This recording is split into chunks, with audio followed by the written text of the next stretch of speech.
तो फिल्म की शुरुआत एक फैमिली को दिखाने से होती है जो सीढ़ियों पर घुटनों के बल चलते हुए पहाड़ी के ऊपर जाती है और मेरी की मूर्ति के सामने आकर दुआ मांगने लगती है। पहाड़ी पर एक बुजुर्ग औरत एक लड़की के पेट पर हाथ फेरती है। इस लड़की का नाम वेलेरिया है और यही कहानी की मेन कैरेक्टर है। पेट पर हाथ फेरते हुए वो बुजुर्ग औरत कुछ पढ़ने लगती है। ये देखकर यहाँ हम समझ पाए कि ये लोग दरअसल एक बच्चा चाहते हैं और यहाँ इतने ऊपर वो बच्चे की दुआ मांगने के लिए ही आए थे, क्योंकि काफी साल हो गए थे और वेलेरिया का बच्चा नहीं हो रहा था। पर इसके बाद वेलेरिया घर आ गई। यहाँ हम उसके हस्बैंड को देखते हैं जो उससे बहुत प्यार करता है। उसे वेलेरिया की काफी फिक्र है और बच्चे का भी उसे बहुत शौक है। उसकी खुशी की खातिर वेलेरिया भी बच्चा चाहती है। वो काफी अच्छी कारपेंटर थी। फर्नीचर और घर की चीजें बनाने का उसे बहुत शौक था। अब 3 हफ्ते के बाद वेलेरिया की प्रेगनेंसी रिपोर्ट आ चुकी थी। घर आकर वो अपने हस्बैंड को ये सरप्राइज देती है कि रिपोर्ट पॉजिटिव है। हाँ, मैं माँ बनने वाली हूँ। ये बताते हुए वो काफी जज्बाती थी और उसके हस्बैंड की खुशी का तो कोई ठिकाना ही नहीं रहता। अब कुछ दिन के बाद ये दोनों वेलेरिया के घर पहुँचे और जब उन्हें ये पता चला कि वेलेरिया माँ बनने वाली है तो जश्न रखते हैं इस खुशी को मनाने के लिए। अब यहाँ उसकी एक बहन भी थी जो वेलेरिया को खास पसंद नहीं करती थी। वो उससे जलती थी। वो उसकी माँ बनने की वजह से ज्यादा कुछ दिखाई नहीं दे रही थी। इसीलिए सब लोग जब खाना खा रहे थे तो वेलेरिया को शर्मिंदा करने के लिए वो सबको वेलेरिया की पुरानी बात सुनाने लगी। कहती है कि एक बार पड़ोसियों ने वेलेरिया को अपना बच्चा संभालने को कहा, लेकिन क्योंकि इसके अपने बच्चे नहीं हैं, तो ये बच्चों को संभालने में बिल्कुल अच्छी नहीं है। इसने उन पड़ोसियों का बच्चा गिरा दिया। बहन की ऐसी बातें सुनना उसे बहुत बुरा लग रहा था, पर वो कुछ नहीं कहती। लेकिन दिल ही दिल में उसे बहुत गुस्सा आता है। जब वेलेरिया और उसके हस्बैंड घर जा रहे थे तो रास्ते में वेलेरिया की नजर एक औरत पर गई जो एक घर की छत पर खड़ी थी। वो लगातार उसे ही घूरे जा रही थी, लेकिन उसका चेहरा ठीक से दिखाई नहीं दे रहा था। इसलिए वेलेरिया उसे काफी हैरत भरी नजरों से देखती है। तभी अचानक से उनकी गाड़ी के पास एक लड़की आ गई जिसे वेलेरिया पहचान लेती है, क्योंकि ये दोनों पहले बहुत अच्छी दोस्ती हुआ करती थी और इतने वक्त के बाद एक दूसरे को देखकर वो बहुत खुश हो जाती है। जिसके बाद वेलेरिया और उसके हस्बैंड घर आ गए। ऐसे वक्त गुजरता जा रहा था। हम साफ साफ देख पाते हैं कि वेलेरिया को अजीब सा महसूस होने लगा था। उसके अंदर अजीब सा डर था, खास तौर पर इस बच्चे को लेकर। इतनी टेंशन में कि उसे नींद नहीं आ रही थी। फिर तंग आकर वो बेड से उठकर खिड़की के पास आकर खड़ी हो जाती है। वो देखती है कि सामने वाली बिल्डिंग पर भी एक औरत खड़ी है जो लगातार वेलेरिया को ही देखे जा रही थी। उसे देखकर वेलेरिया अपना हाथ हिलाती है कि शायद उसे भी नींद न आ रही हो, पर वो औरत हाथ हिलाने की बजाय पूरा जिस्म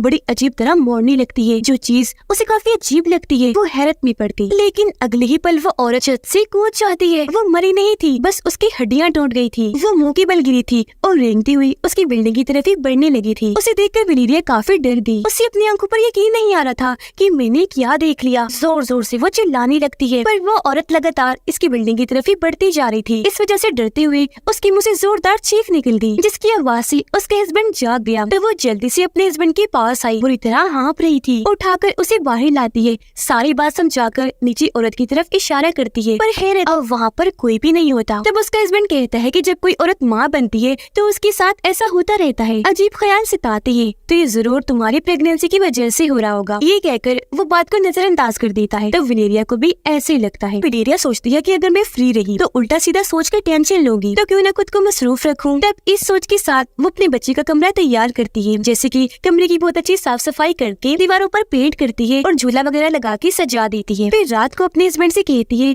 कि आज मेरा सोने का दिल नहीं कर रहा, तो आज आप भी ना सोए, चलिए बातें करती है। तब उसका हस्बैंड ये कहकर मना कर देता है कि नहीं वेलेरिया, बिल्कुल नहीं, तुम्हें सोना चाहिए, पूरी नींद लेनी चाहिए, क्योंकि ऐसे बच्चे पर बुरा असर पड़ सकता है। इतना कहने के बाद वो सोने के लिए लेट गया। इस बात से वेलेरिया का दिल बहुत टूट गया। अपने हस्बैंड और बाकियों के ऐसे बर्ताव से वो परेशान हो गई थी। सोचने लगती है किसी को भी मेरी परवाह नहीं, हर किसी को इस बच्चे की पड़ी है। अब तो मुझे ऐसा लगता है जैसे बच्चा पैदा करना ही मेरी जिंदगी का मकसद है। ये सोचकर वो आज भी नहीं सोती। वो एक फ्लैट में रहती थी। जब लेटी तो एक आवाज की वजह से उसकी आंख खुल गई, इसीलिए वो नीचे आई। पर जब उसे कुछ ना मिला तो घर से बाहर आकर चेक करने लगी। वो अपनी बिल्डिंग के नीचे वाली बिल्डिंग पर थी, जहाँ हम देखते हैं कि वो औरत जो छत से कूद गई थी, जिसकी हड्डियां टूट गई थी, वो रेंगती हुई तेजी से उसके घर के अंदर घुस गई, जिसके बाद दरवाजा जोर से बंद हो गया। दरवाजे की आवाज सुनकर वेलेरिया काफी डर गई। जल्दी से अपने घर के बाहर आकर दरवाजा पीटने लगती है। आवाज से उसके हस्बैंड की आंख खुल गई। उसने दरवाजा खोला तो वेलेरिया जल्दी से अंदर आकर चेक करने लगी। उसे घबराया हुआ देखकर उसके हस्बैंड पूछता है कि क्या हुआ, कहाँ गई थी तुम और इतनी घबराई हुई क्यों हो? तब वो बताती है कि जब मैं बाहर थी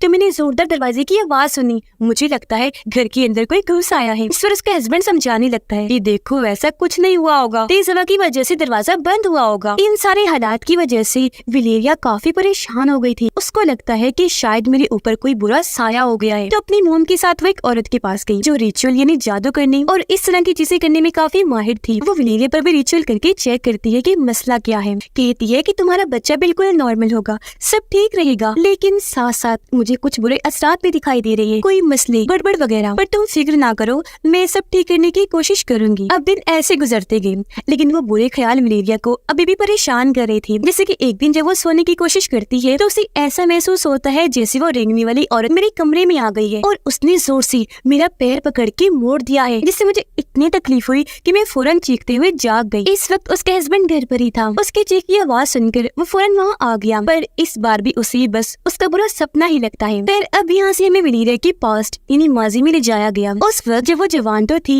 लेकिन उसकी उम्र कम थी। उस वक्त वलेरिया और उसकी वो दोस्त जिसे सड़क पर मिली थी वो काफी अच्छे दोस्त हुआ करती थी, बल्कि दोनों एक दूसरे को प्यार करते थे, हमेशा एक दूसरे का साथ निभाते थे, कुछ भी करना होता एक साथ करते थे। अब प्रेजेंट टाइम इन्हीं मौजूदा वक्त में वलेरिया खुद को कमजोर समझ रही थी, इसीलिए अपने उसी दोस्त के पास जाती है क्योंकि वलेरिया उसे बहुत याद कर रही थी। ये दोनों रात में भी दोनों साथ ही थी, पर ये सब कुछ वलेरिया अपने हस्बैंड से छुप कर रही थी। अब अगले दिन वलेरिया के मॉम डैड उसे घर पर बुलाते हैं क्योंकि उसके मॉम डैड और बहन कहीं जा रही थी और क्योंकि बच्चे घर में अकेले होंगे तो वलेरिया को यहाँ पर वो छोड़ते हैं ताकि वो बच्चों का ख्याल रख सके। अब घर में 2 बच्चे और बस वलेरिया थी। हालांकि वलेरिया उनकी आंट थी, लेकिन फिर भी वो उसे काफी बदतमीजी से बात करती है, उसका मजाक बनाती है और काफी बुरा बर्ताव करती है। ये सुनकर वलेरिया को गुस्सा तो बहुत आया, लेकिन वो इन्हें कुछ कह भी नहीं सकती थी, इसलिए वो बेचारी किचन में जाकर रोने लगती है। वो जब रो रही थी तो वही औरत उसे दोबारा देखी जो फिर से अजीब तरह से हिल रही थी, जिससे वो इतना डर गई कि फौरन बच्चों की तरफ भागने लगती है। बच्चों को जल्दी से लेकर वो ऊपर वाले कमरे में आ गई, उन्हें बेड पर लेकर बैठ जाती है। वो काफी डरी हुई थी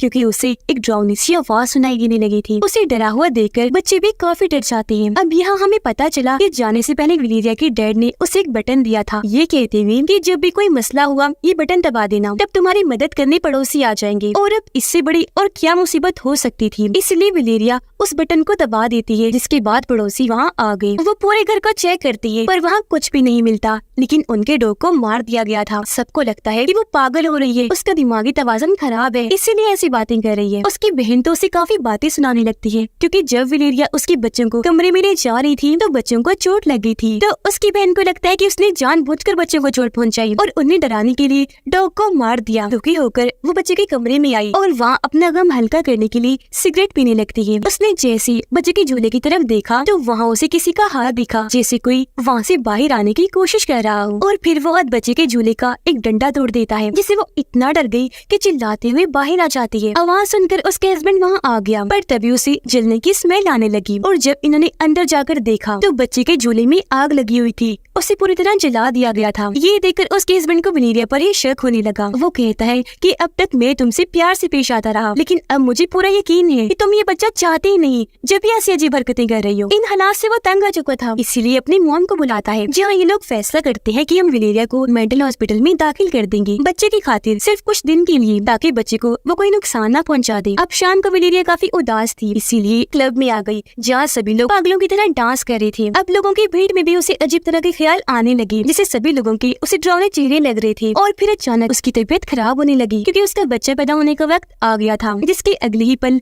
हम उसे हॉस्पिटल में देखते हैं जहाँ वो एक बच्चे को पैदा करती है। वो बिल्कुल सही सलामत पैदा हो गया था। इस बारे में उसके हस्बैंड को बताया गया तो वो फौरन वहाँ आ गया और बच्चा पैदा होने से वो बहुत खुश हो गया था। कुछ दिन के बाद दिखाया गया कि ये अपने घर आ गए हैं, लेकिन यहाँ नोटिस करने वाली बात ये थी कि वलेरिया की निस्बत उसके हस्बैंड बच्चे की देखभाल ज्यादा कर रहा था, यहाँ तक कि वो बच्चे का चेहरा तक नहीं देखती थी, क्योंकि ये सच था कि वो बच्चे को चाहती ही नहीं थी। एक रात जब वो घर थी और उसके हस्बैंड काम पर था तो बच्चा बहुत ज्यादा रो रहा होता है, लेकिन वो तो बच्चे को उठाती तक नहीं, उल्टा उसका रोना वलेरिया को परेशान कर रहा था। वो उकता गई थी, गुस्से में जोर जोर से सांस लेने लगी, आवाज सुनने से बचने के लिए चेहरे और कानों पर कपड़ा कर लेती है। उसे ये ख्याल नहीं था कि बच्चा भूख से रो रहा होगा और उसे कुछ खिला दूं। ये तो दूर की बात, वो तो उसे गोद तक में नहीं उठाती। बच्चे का रोना उसे पागल कर रहा था, उसके कानों में तकलीफ हो रही थी। फिर ये तकलीफ बढ़ते बढ़ते उसके पूरे जिस्म में फैल गई। उसकी कमर की हड्डी अपनी जगह बदलकर हिल रही थी और अजीब तरह से बाहर उभरने लगी। अब चीजें कंट्रोल से बाहर हो रही थी,